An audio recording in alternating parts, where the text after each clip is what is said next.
Hello, my name is Jody. Some of you might know me as Jazzy Mitchell. I'm the moderator today. And we have two wonderful writers with us, Nat Burns and Lori L. Lake. Welcome to both of you. Nice to be here. Thank you. We had a little bit of technical difficulties there. But that's okay. Now we're ready to go. I'm Very really good. excited because we're going to be hearing from both of you with an excerpt from one of your projects. And then after the reading, I get to ask you all sorts of questions. If someone's watching out there and you'd like to comment or submit a question, please do so from wherever you're watching and we will get it. We'd love to share that with our authors while we are conducting this interview and listening to their great readings for us. So today we're going to hear Natty Burns. She's going to read from The Rustle of Leaves, and then after that, Lori Lake will read from her work in progress, Adventures Unlimited. So let's start with Natty. Before you begin your reading, please tell us what the story is about and set up the scene. Sure.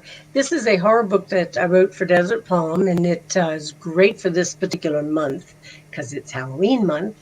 And this police procedural horror story is set in a small town. It's called Queens Lot, Alabama. A newly elected sheriff, Lacey Terry, has just realized that a serial killer might be killing the elderly people of her town. This particular passage is about Deborah, however, who works in the local Stop and Shop, and her hateful, abusive mother, Moll.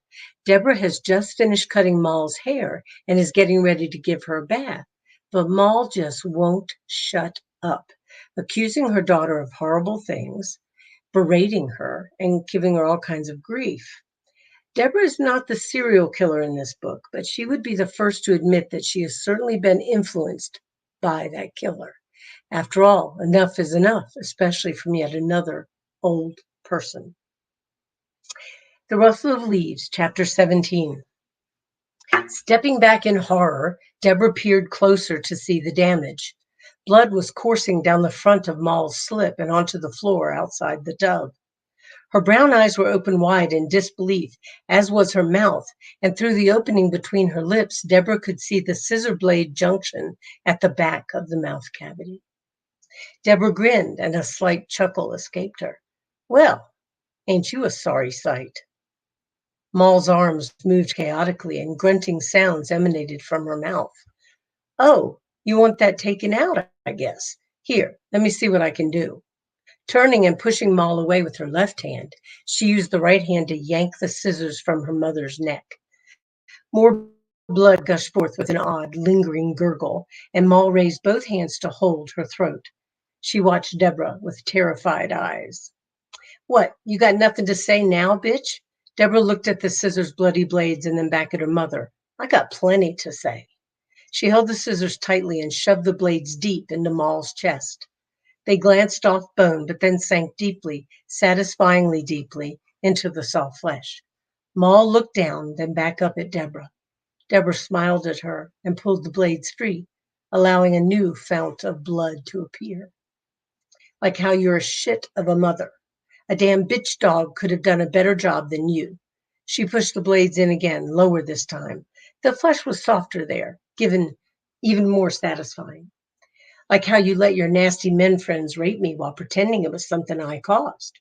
She pulled the blades free and punched them in again, into the soft pillows of Moll's lower abdomen. Like, I gotta say, who's ugly now, bitch? She whispered right into her mother's face. Moll's eyes rolled back and she fell backward into the basin of the bathtub, Deborah jerking to one side to get out of the way. Blood still poured freely, and soon Moll was a study in red and white, curled in a fetal position at the bottom of the cream-toned tub. Deborah stood beside the tub, chest heaving. She giggled and then chuffed as though alarmed. So, I gotta say, again, who's ugly now? She looked down at her bloody hand, still holding the shears, and immediately dropped the weapon on top of her mother's body.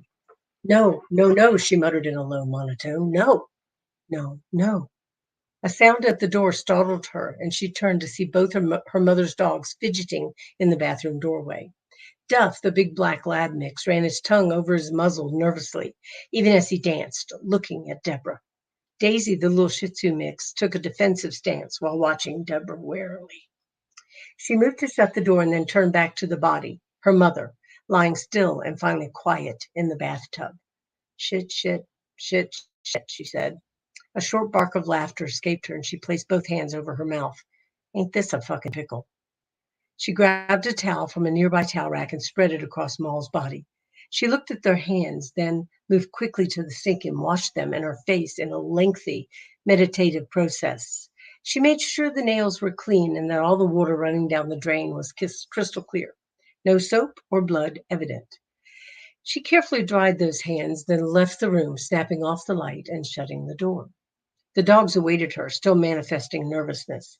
She spoke to them desultorily as she led them through the master bedroom and to the kitchen door. She opened it and let them out into the yard. In the small front room, she sat in Maul's usual chair and lit a cigarette. The television was still on, so she lowered the volume. It was tuned to an evening news program.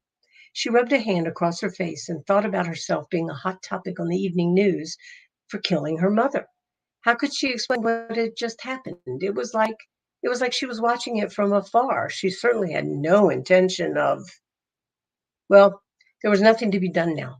She breathed a sigh of what she soon realized was relief. No more Maul to do daily battle with. That could be a very good thing. She drew deeply on the cigarette and choked as a sudden thought attacked her. Coughing out acrid smoke, she leapt to her feet, eyes so wide they hurt. What had she done? Deborah tapped her feet, clogs echoing loudly in the incredibly still house. Her fingers twitched at the cigarette. No, no, there was no way she could allow anyone to find out about this. She stubbed out the cigarette and rose to pace thoughtfully. And people would ask questions eventually. Maul would be missed by someone, and sometimes, usually one night a month, her drinking bud John would come by to visit. Deborah hugged herself, mouth open in a silent cry of misery. What the fuck had she done? She physically and mentally shook herself. Get a grip, she told herself aloud. First things first, she needed to get rid of the body. She tried to calm her galloping thoughts. What was the best way to dispose of that much flesh? Lifting her chin, she suddenly knew what she had to do. A sense of clarity sharpened her stance and her thoughts. First and foremost, hide. No, dispose of the body. That would require more thought, maybe some research on the web. Secondly, she needed to create a paper trail that would explain her mother's absence. This too would require some thought. Surely there was someone somewhere who could harbor the idea of having Mole be with them. In a fictional way, of course. Scratching and whining at the kitchen door brought Deborah's attention back to the present. She had completely forgotten about the dogs. She sighed. This was another loose end she needed to tie up. Come on in, mutts, she said as she held the door open for them. She fed them dry kibble absently as she made mental lists. It could be done. She knew that British murderer John Haidt disposed of his bodies, with acid if memory served her. Ted Bundy had left bodies in the woods, and Dahmer ate them. Ridgway buried them, and Gein made useful household items from his victims.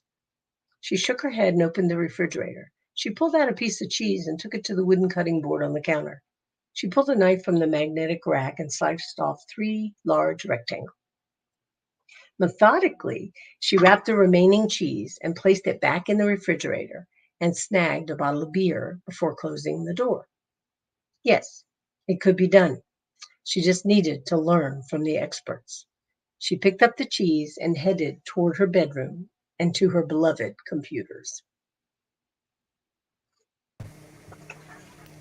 Holy shit, I'm gonna have nightmares. I told you it was a horror book. Oh my god. So she's not a serial killer, but she's a killer. She's a killer. I love how she learned from the best. I love how she's doing research on how to dispose of the body. And you'll never believe how she does it. It's crazy. Oh, It involves I'll have to pigs. read it. Oh Yeah, my it involves gosh. pigs. So Oh god, great. So are you planning on writing a sequel to this, or is yes, this? Oh yes, yes, I do. excellent. The reason is I wrote a prequel that Desert Palm published in the Under the Desert Palm, Yes. and in that it was a prequel of how the serial killer came to be the serial killer. No, So great. I kind of plan to go with that, and maybe have a lot of flashbacks to the previous life, and then the killer, what they're doing at the moment. So Great. Well, thanks for reading that part. sure. I enjoy lots of action in my dreams, and I'm sure I'll be running a lot tonight. So cool. Sorry. Just kidding.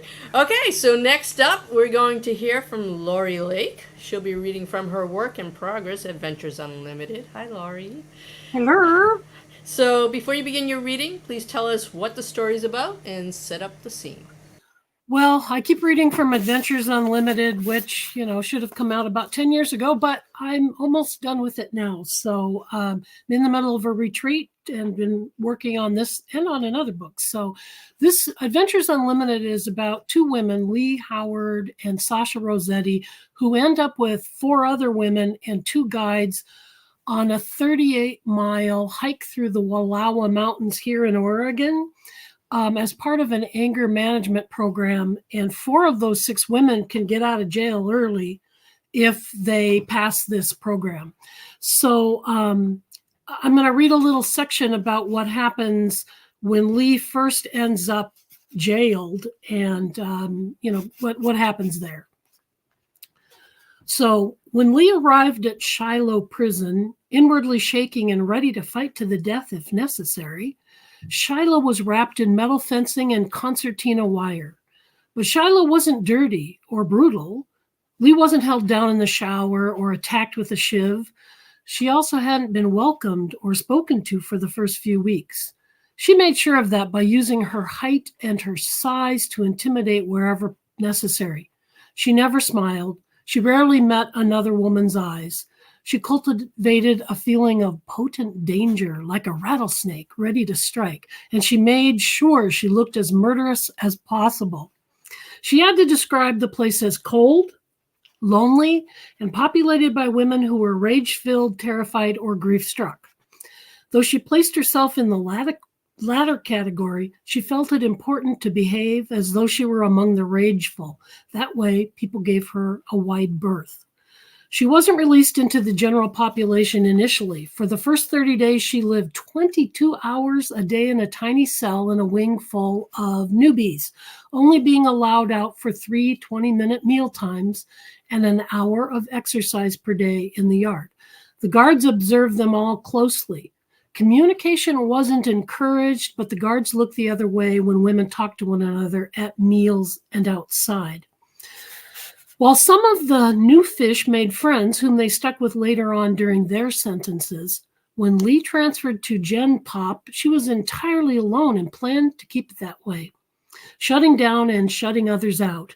She landed in a cell with Marva, a worn-looking woman Lee gauged to be about 50. Long-waisted and short-legged, Marva moved like an arthritic old man. Though her face wasn't very wrinkled, her sandy blonde hair was shot through with strings of yellow-gray, which made her seem older than she probably was. Lee had squinted a fast glance, assessed Marva as no threat, and acknowledged her with a nod. She crawled into the bed on the left wall and deposited her change of clothes in the clear plastic bag of bathroom items, then laid down and ignored the whole world. Lee managed to make it through 2 days of the new routine, which included the freedom to watch TV in a common area, access to payphones, and the privilege of signing up for 10-minute turns in the shower room. Avoiding the other women wasn't so easy, and she spent a lot of time reading in her bunk. She thought she could make it through her time if she could just maintain her distance until about 3 a.m. rolled around the second night. She awoke to find a hand clamped tightly over her mouth and a mitt full of her hair clutched in Marva's fist. "Hey," Lee said, but it came out muffled. She struggled to pull away, but Marva had leverage, perched above her, jerking on her hair. Marva croaked, "Shut the hell up and listen. Are you some kind of arrogant asshole? You think you can just come in here and disrespect me?" Lee's breath came fast. She squelched the desire to smack Marva in the face and knock her from the bunk. Instead, she stopped struggling and tried to process what was happening.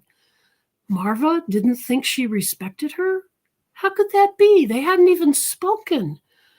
I'll take my hand away, Marva whispered, if you promise not to call for the guards.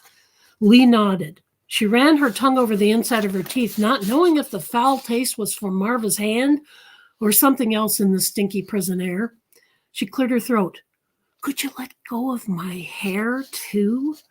Marva seemed reluctant, but complied. Her face was a white blob in the moonlight coming in through the high window in the north wall.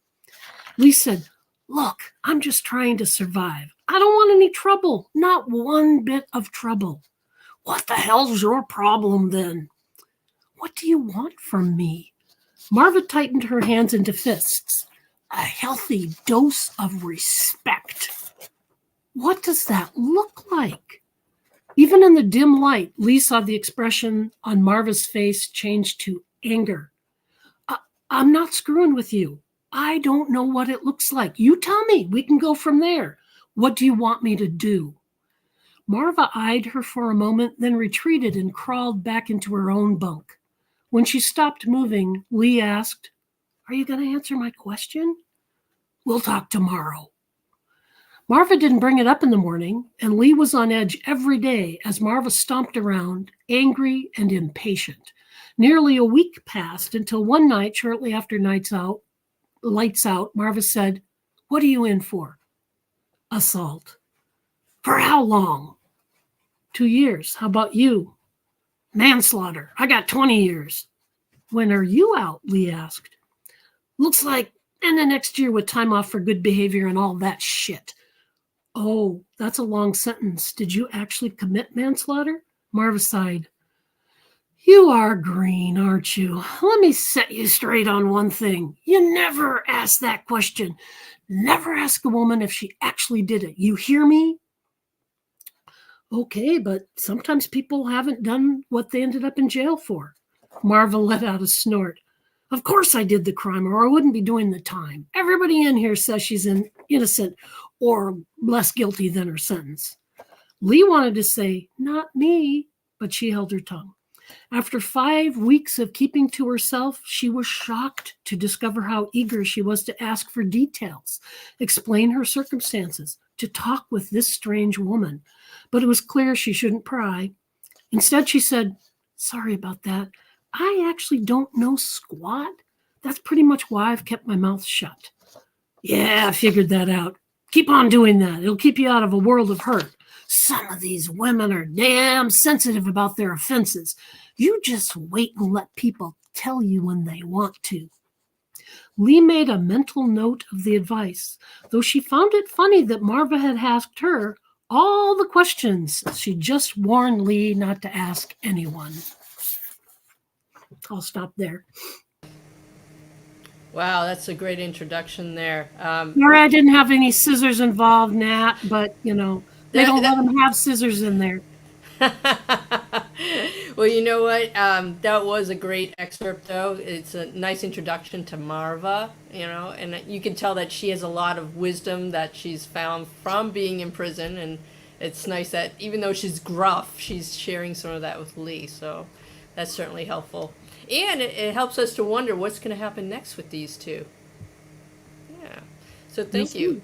So at this point, I think what we want to do is ask both of you a bunch of questions. That sounds like fun, right? Wake up, Matt! Wake up! Yay! I'm back, awake. back. I was listening All right. to the story. It was good. Yes, absolutely. So I think what we'll do is I'm going to ask some questions for both of you, and some of them will just be geared towards one or the other, so I'll let you know. But let's start off with one for both of you, which is, how long have you been writing, or when did you start writing? And Natty, go ahead and start with that. Oh, wow. When I was about 8 years old, I wrote a haunted house story. And I still have it. And it's in my little childish scrawl with the big loops. And it was about a young girl who meets a ghost boy in the house that she and her family move into. And, of course, has been done to death in movies now. But back then, it was kind of new. That was a long time ago. But yeah, that was my first thing into writing. And then when I was 11, my mother submitted some of my poetry to a magazine called Highlights, which is a children's magazine. And they published 3 of them. Well, Well, they published 3 of my stories. So, poems, I'm sorry. And so from then on, it was just like something I felt compelled to do. It was just, I had to tell a story, Yeah. So Wow, long very time young. ago. So you knew it right from the beginning, basically. I did. I always thought because I was, writing stuff, I had to be a teacher because I liked the whole thing with the paper, and I thought, oh, I can grade papers and I could be a teacher. And of course, I went totally into writing both feet first. And I became, worked on medical publishing and a lot of different writing areas, journalism, and just never looked back. Awesome. How about you, Mhm. Lori? How did you get into writing, or how long have you been writing? I did write my first story much later than Nat did. I was 10. And I didn't have really the best experiences. The first story was about a skin diver who was an awful lot like the characters that were in Flipper. And I sent that story, which was probably 7 or 8 pages long. I mailed the story to Reader's Digest.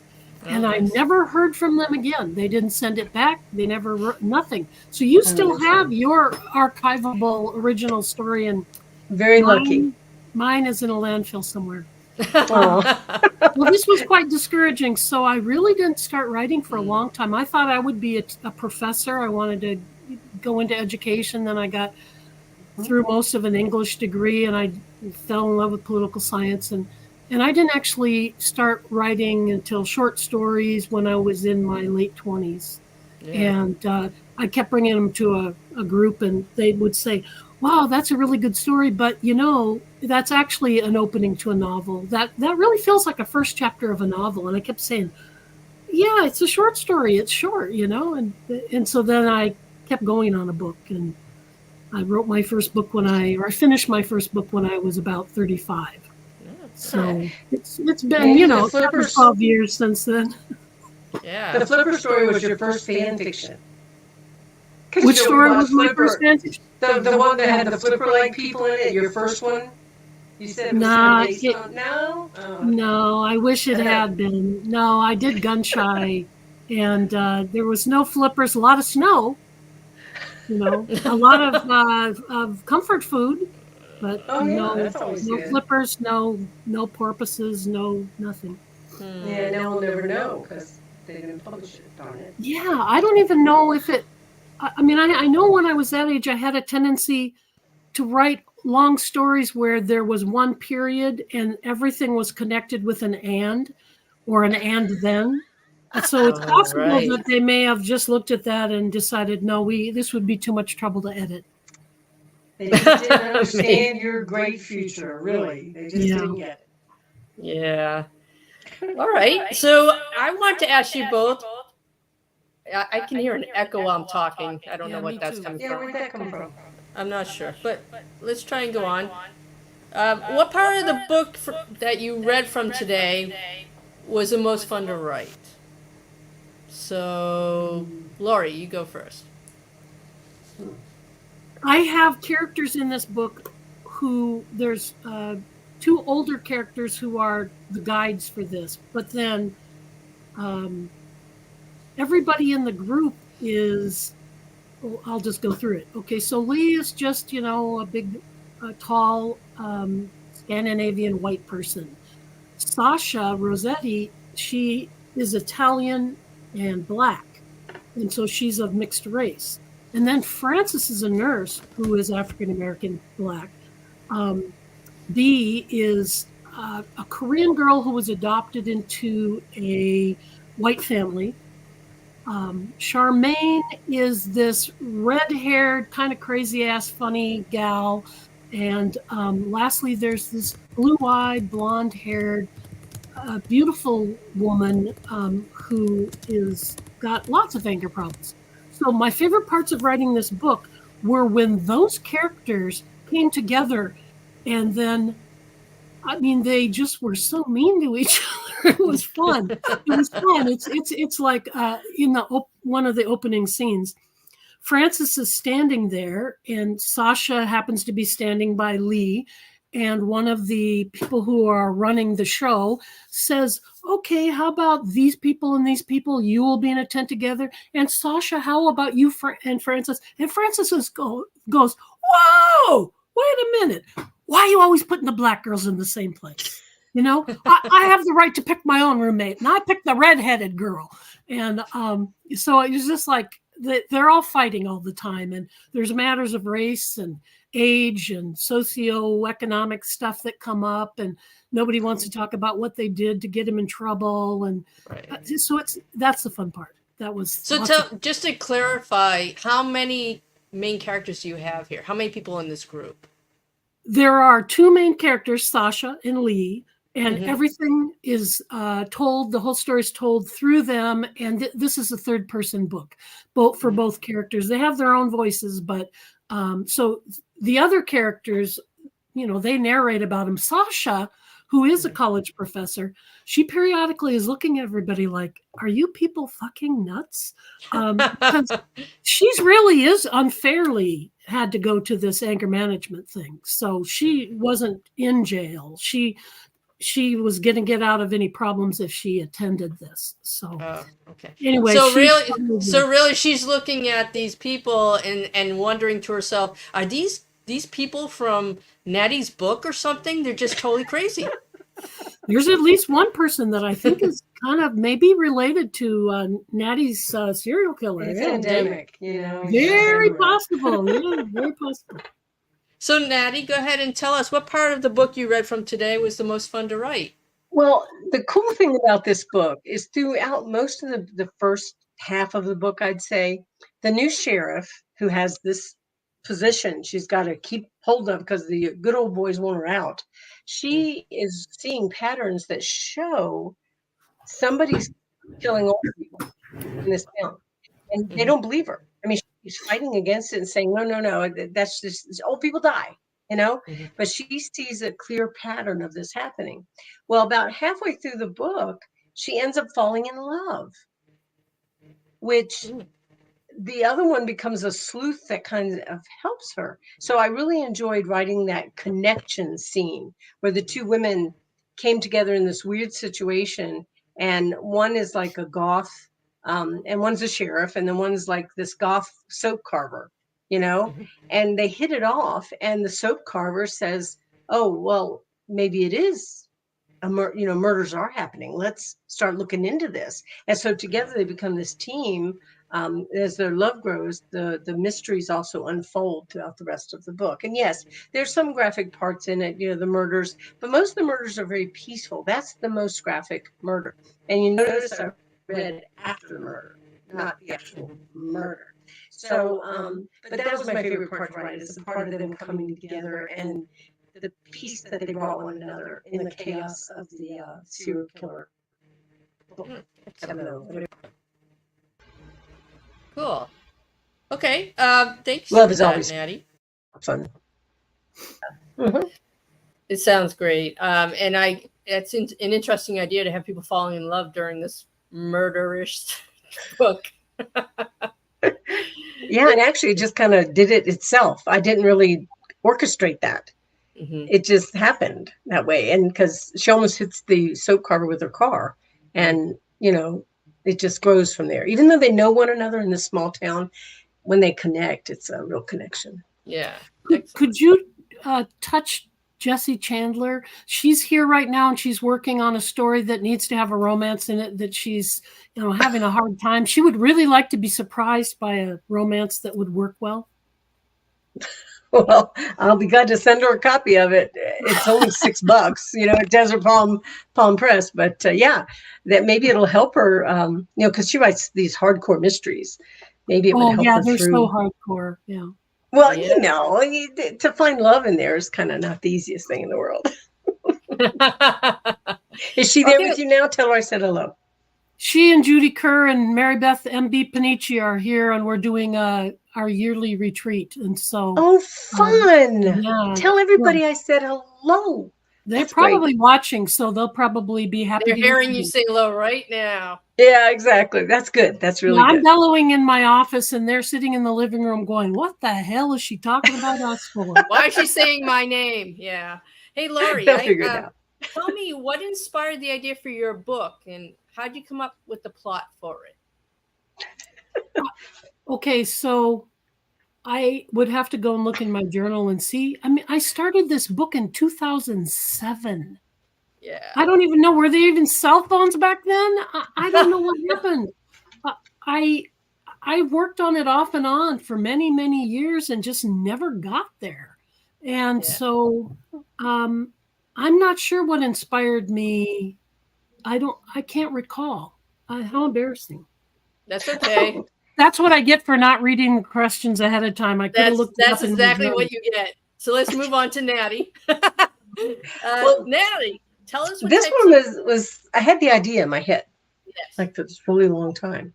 And Lee from Desert Palm Press, we were at a conference and she said to me, I need you to write me a horror book, because she knew that I had written some horror and had published. My yeah, I have a book out now called Stepping Through that's got horrific stories in it from the 80s. Anyway, so she said, I need you to write me a horror novel. So I said, well, I have this idea I've been playing with. And so I immediately started on it, started writing it. I knew it had to be a serial killer that had a unique presence. And I don't want to give too much away, but the serial killer is not what you think a serial killer is. And yeah, and so anyway, I really wanted to visit that and portray it out so that people could go, I never would have thought that. So Right. So how do you prepare to write about a murderer, or from a murderer's point of view? How do you get into that I'd go to mindset? jail. I'd go to jail if somebody did my Google, my search You're on the engine. watch list. They would put me on the FBI list. I'd be under the jail. Yeah. Okay. How about you, Lori? I do a lot of research and I just make a lot of shit up. So, you know. Fun. Okay, I had to figure out what happens to a body when they die. I had to go step by step. Yeah, I should have contacted you. I just did a bunch of research on that. Well, now day we're by making day. those connections. That's always yeah, good. exactly. Now you have an Lori, expert. Yep, my next book, Lori. I'll be in touch. Okay. So let's change gears a little bit to the less murderous type, and tell me how you choose your characters' names and how you keep track now that you've written so many books. So, Lori, why don't we start with you? I kind of wander around collecting names, and one of the good places is at the end of movies. There's names that are in the final credits, and I look at those, and it's just kind of one of those things where you're going along, and for some reason, the spirit of Lee Howard in this particular book kind of reminded me of the spirit of Lee Lynch. And so, yeah, she's not Lee, she doesn't respond exactly how Lee would or anything, but there's something kind of solid and forthright and honest about her that I recognize in Lee, and I decided to name her Lee. And then Sasha Rossetti, I don't even know where that came from. She just felt like a Sasha. So it's kind of feeling. It's kind of all about, I try out names. Sometimes I want a name, and it very soon into the story, I realize, that doesn't feel right to me. And then I'll think about it a little bit longer. And that's happened with some of the characters in this particular book. I've changed the names of a couple of them. Well, plus I did have originally 10 people on this trip, including the guide, so 12. And then I realized, no, this is not going to work. 6 would be much better. Yes. It was too complicated with 10 people fighting. You really want to get to know who's talking about what and who is being mean to who. You can't do that when there's 10 people.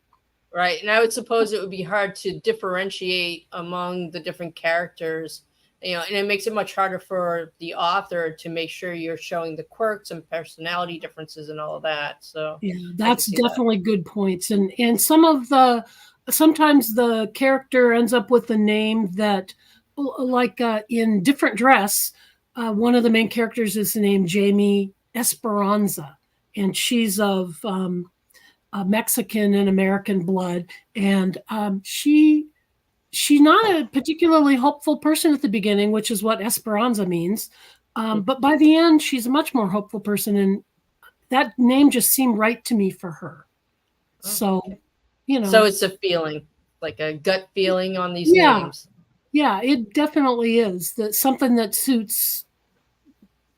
But yeah, I don't know why it suits. And you asked Yeah. about how do you know, how do you keep track? I mean, I keep track of all my main characters, no sweat. If there's been a perspective, a point of view with that particular character, I'm going to remember them always.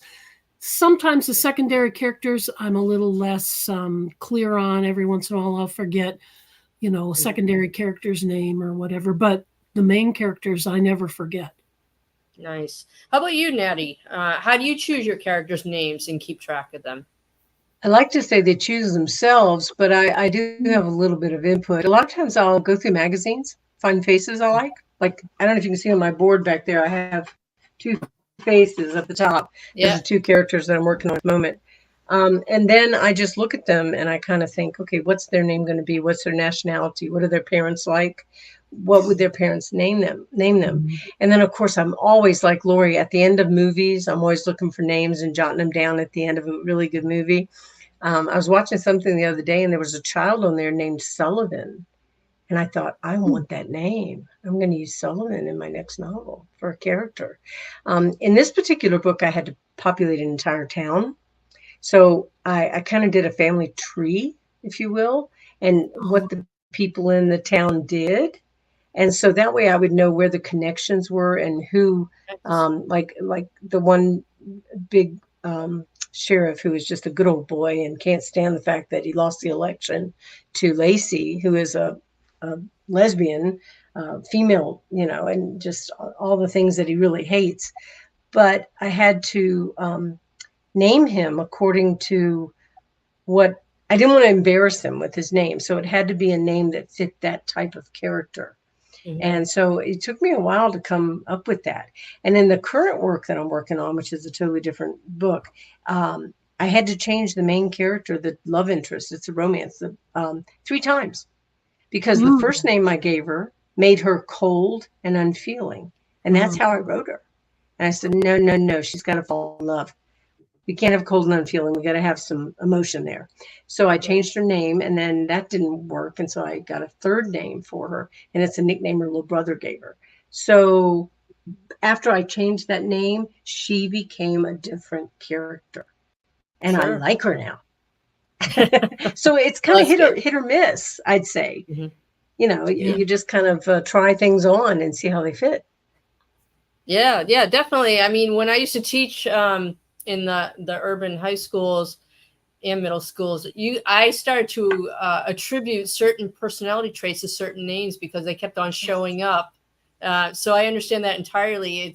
It is partly a gut feeling, like you said, Lori, and then also it's just really the power of a name, really, and seeing that. I kind of look at like astrology. Like there's certain traits for certain people at certain times of the year when they're born, and you really can see those patterns. So yeah, I could see where you'd name someone saying, oh, it doesn't feel right until you hit on it. So, and I was a third of the way into the book at that point. Yeah, good. And I said, this is not working. Found it, though. That's what's important, is that you're sitting with your characters, going on their journey with them, and then you're able to feel that and recognize it. So that's awesome. Awesome insight. And I'm sure that many listening today are going to be like, yeah, I understand that. All right. Let me ask you both. What advice would you give to help others creating interesting plot lines? So it goes back a little bit to what's your creative process? What could you say that would help writers to develop something that would be interesting? Lori, you want to go first? Yeah, because you want to think, right? Yes, she does. You got me tagged in. I know I'm supposed to say, do a plot outline, or I don't know. I don't know how the heck this works. In my younger days, I probably would have told you, here's how you do it. But I don't know. It's an intuitive thing on my part, and probably from having watched 25,000 TV shows and 15 million movies and having read thousands and thousands of books, you sort of get a feeling for the structure and plot. And then in order to make an interesting plot line, I think you just have to keep thinking about, how do I involve the reader without telling them how to think? And and how do I create scenes that are interesting and that hook from one to the next to the next? And I mean, you're basically in a plot, you're trying very desperately hard to make the person want to go, what happens next? What happens next? What's she going to do now? And so there's all the business about, there has to be stakes where if something happens, then there can be a bad thing that happens to that particular stakeholder. If you have stakes, they can't be, barbecued too badly. That's the first thing that came to my mind, is like, oh my gosh, no one's going to know what I'm talking about. But anyway, my point is, plotting is sort of necromancy. It is a difficult kind of thing to look at. It's one of those things where it's like, you have to look at it a little to the side in the dark in order to see it kind of come up. Some people are just naturally good at plotting, and other people, you read their thing and they go, well, what's the plot here? Yeah. Yeah. So I don't know. Nat, spring off of all the mumbling I've just done and bring it home, Natty. You know you can do it better than I can. No. I disagree. I have always been a pantser. I've always just had this scene in my head, like I see two women sitting at a table and they're having hot tea. What are they talking about? And does what they're talking about further the story? So that's kind of what I've always done. Then I stumbled on this book that really helped me so much, because it gives you the freedom of plotting and pantsing at the same time. It's written by James Scott Bell. He's the award-winning writer.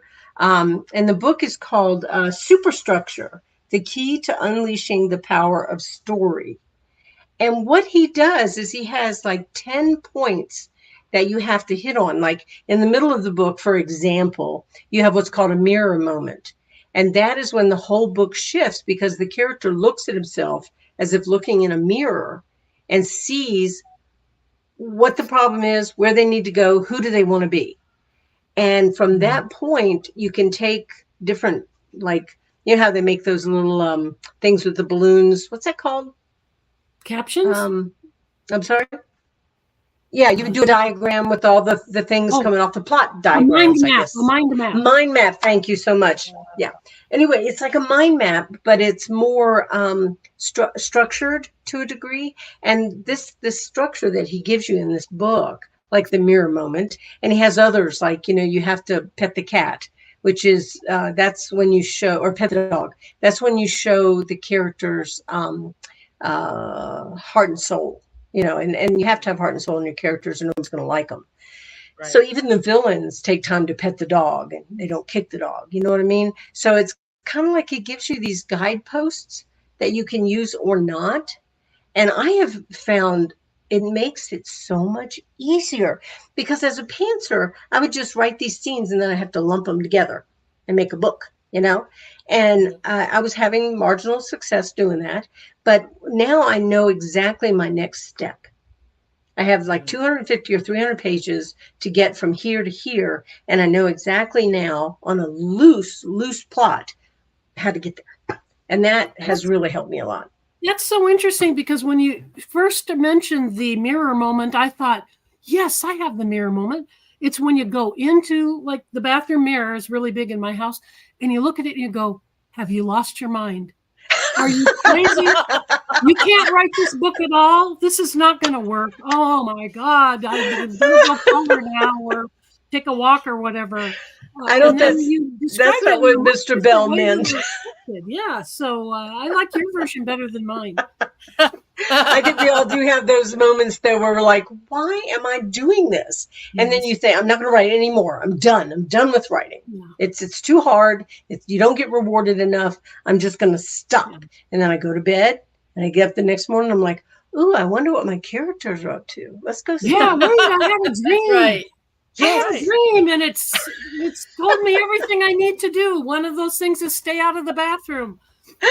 Yes, stay away from the mirror. Yeah. That's right. No looking into your own eyes. Come on. So now I've become a pseudo plotter. I'm not a real plotter, Okay. but I'm a pseudo plotter and still mostly a pantser. So All right. That's like a plantser, isn't it? yes, a new Plantser. word, plantser. I like Plantser. that. All right. Hey, we have a few minutes to do a lightning round. So I'm going to ask you some questions, and you just answer quickly and succinctly if you can. Mm-hmm. Okay. So, Natty, I'll ask you first, and then Lori, you go second. So, do you prefer a shower or a bath? Shower. Shower. Okay. Do you prefer a call, an email, or a text? Text. I kind of wish people had astral projection because that would be better.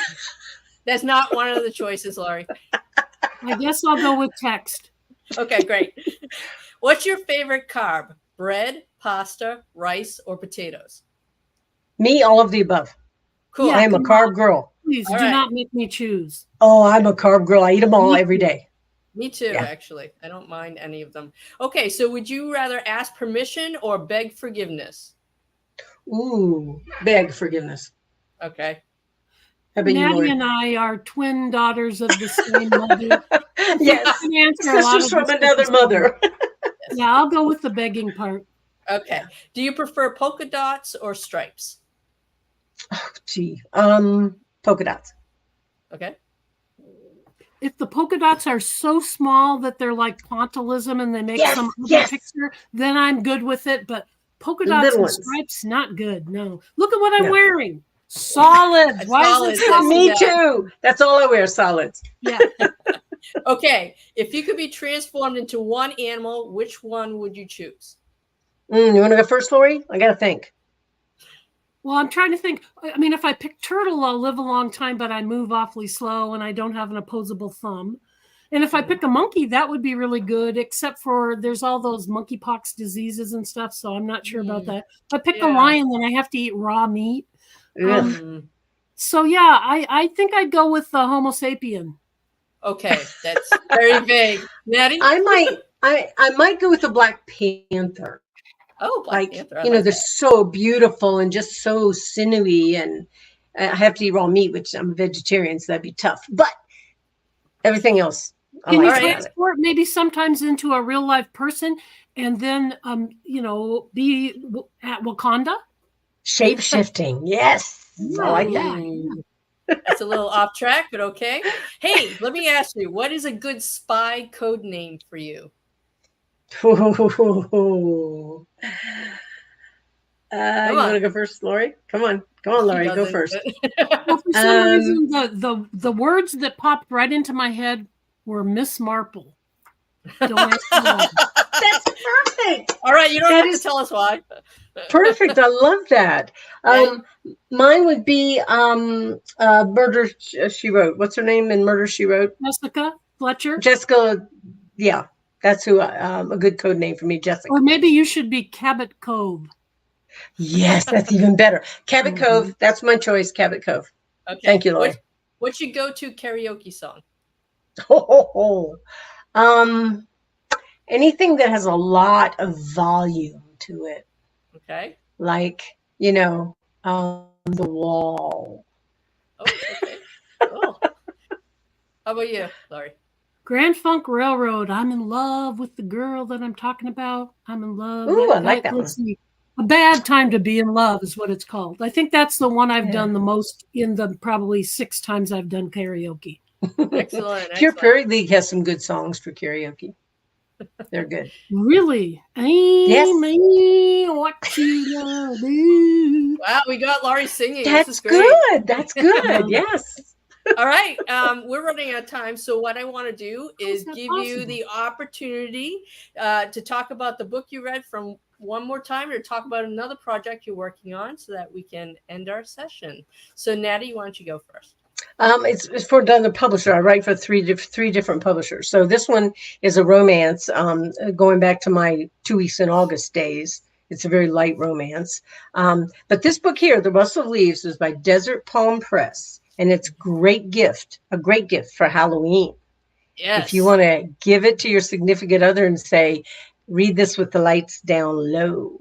Yes, and hide the scissors. Will be all. Yeah. Yes, for sure. And Lori, last words? Adventures Unlimited, I was hoping to have out by the end of the year because I do have the first draft done. I just have to finish. I haven't found the proper ending.